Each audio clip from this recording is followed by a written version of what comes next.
Learning a new game can be fun, but it can also be incredibly frustrating to suck at first. Help! Don't worry though, my goal in this video is to share some of my extensive knowledge competing in shooters at the highest level and combine it with my decade worth of playing and watching League of Legends to give you guys 7 easy to implement tips that'll have your games go from this to this.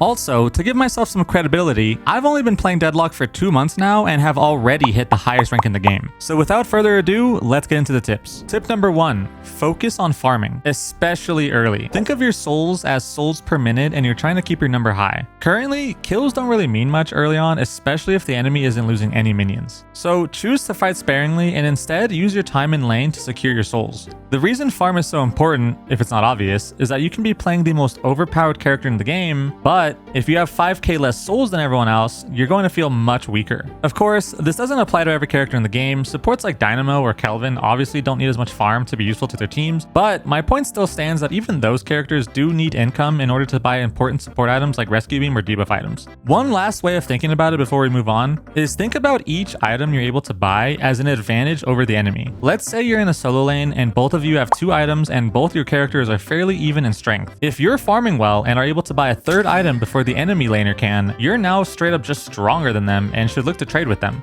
We'll get into trading in lane more later, but this first tip is very important for any MOBA. And so is tip number 2. Don't be afraid to learn. In other words, stop playing so passively. I know I just said that farming is very important and should be a huge focus of yours, especially in the early game, and it should be, but I can't tell you the amount of teammates I've gotten who only play passively or defensively and just let the enemy take full control of the game. This is part of a greater topic, which would be decision making, and I might make a video on that alone, but the best way to get better at decision making is simply to experience different outcomes. You'll never learn when to push or when to fight or when to rotate if you're only sitting back in lane reacting to the enemy. Now, I'm not saying go hop into a game and run it down, but go hop into a game and instead of letting the enemy make plays first, you try to make some plays first. With enough practice, you'll start to understand what's a good decision and what's a bad one. You'll start figuring out when you can afford to play offensively and when you should just sit back and chill. One thing to remember is that a lot of players in Deadlock are still new and also learning. So you can abuse that fact by forcing plays on them rather than them forcing plays on you, which, speaking of lacking knowledge, leads me into tip number 3, understanding the game state. This ties into the last tip somewhat. I've had many close games turn into absolute stomps against my team and I simply because my teammates see that we're behind 10k souls at 25 minutes and think, oh, they're so much stronger than us, we have to give up this urn or this mid boss or this walker. It's very important to look at some factors of each game, and since there's honestly a lot, I'll only give you 3 for now. Try to think of who has the souls. Is it mostly on a 7, which isn't as impactful, or is it on a Shiv, who should be deleted from the game? What's your team comp versus theirs? Maybe you have Dynamo, Lash, and Yamato on your team while the enemy has a weak team fight. Abuse that. And lastly, what's the win condition? Think about this for both yourself and the enemy team. Does your team need to shut down a Vindicta?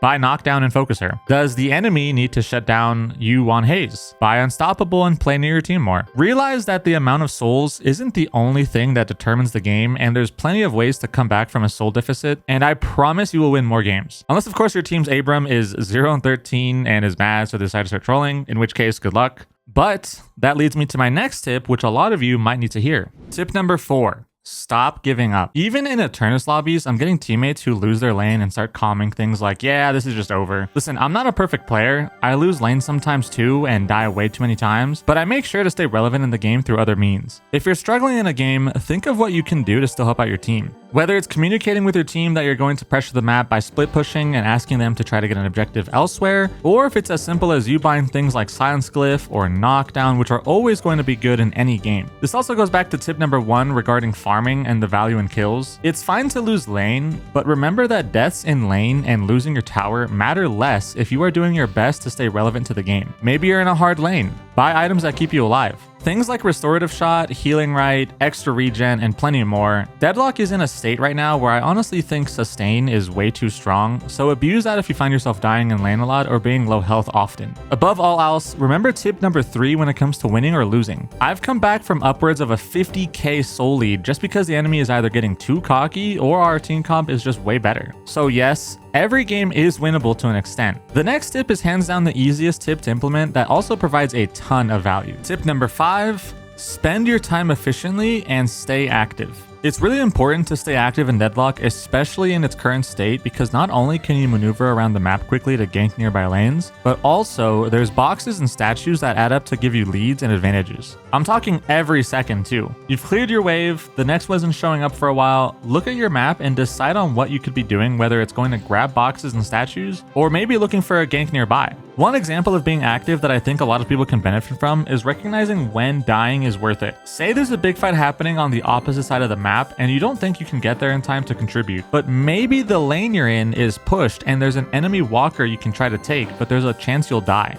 More often than not, it is worth taking the walker, but it's very important to practice quickly assessing the potential loss versus the potential gain. For this, I suggest asking yourself questions. In this case, if I go for this walker, what does the enemy do? Do they have to come for me, or will they take mid boss? Can I even do anything to stop it? Can I even get the walker? Am I even subscribed to Xera? Maybe I should check? I'm serious when I say that asking yourself questions and quickly answering them will lead to your time being spent much more efficiently. Another thing that can help to realize is when you should look to trade. Often I notice my teammates just holding onto their abilities in lane for no reason. If you're playing a character like Warden or Lady Geist, in between securing minions, why not throw some abilities or go for some shots on the enemy? As long as you're not losing any minions because of it, it's generally a good way to spend your time. Tip number 6, build situationally. Now, I consider myself pretty stubborn when it comes to having to buy defensive or counter items, so I get it. But a lot of the time, buying an item like Curse or Knockdown instead of going more damage is actually the difference between losing games and winning games. This tip is pretty easy as it's pretty general, so I'll go down some items I like to buy in my games and explain why and when I buy them.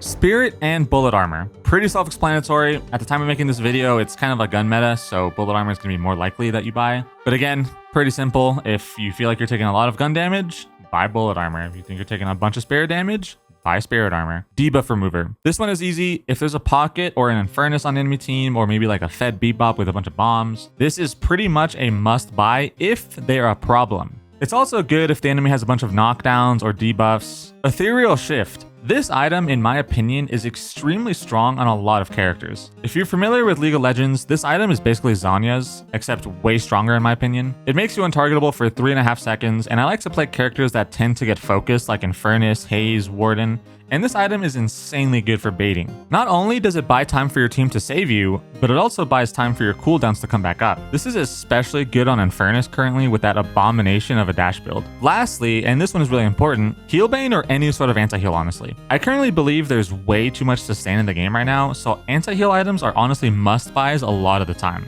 There's not much to say really other than you're trolling if nobody on your team has heal cut. And the last tip, tip number 7, get really good at 2 to 3 characters. I could just say play meta characters, which obviously does help a lot, but it's honestly more important to make sure you're really good at a few characters. Say you're really good at Talon, but maybe he's not considered meta, so you decide to play Yamato, which by the way, delete her from the game. But no, none of her mechanics, plus it's a totally different playstyle. You're going to struggle. I'm not saying don't experiment with new characters, I'm just saying try to have a few characters that you think you can provide a lot of value on because you know the ins and outs of that character. This tip is really simple, so there's not much to say honestly, but it makes a huge difference versus swapping to whatever character is considered meta each time a new patch drops. There has been many times where I have lost games with a bunch of meta characters on my team simply because the enemy team had a really good pocket or a really good viscous. Anyway, that's all I've got for you right now. Sorry if it's not detailed enough, but if it was, this video would probably be released in 2026. If you have any questions or thoughts, feel free to leave them in the comments down below. And also, I stream almost every day on YouTube and Twitch, so feel free to pop in there and ask me any questions as long as it's not asking me if I miss Apex. Again, thank you guys for watching the video and see you later.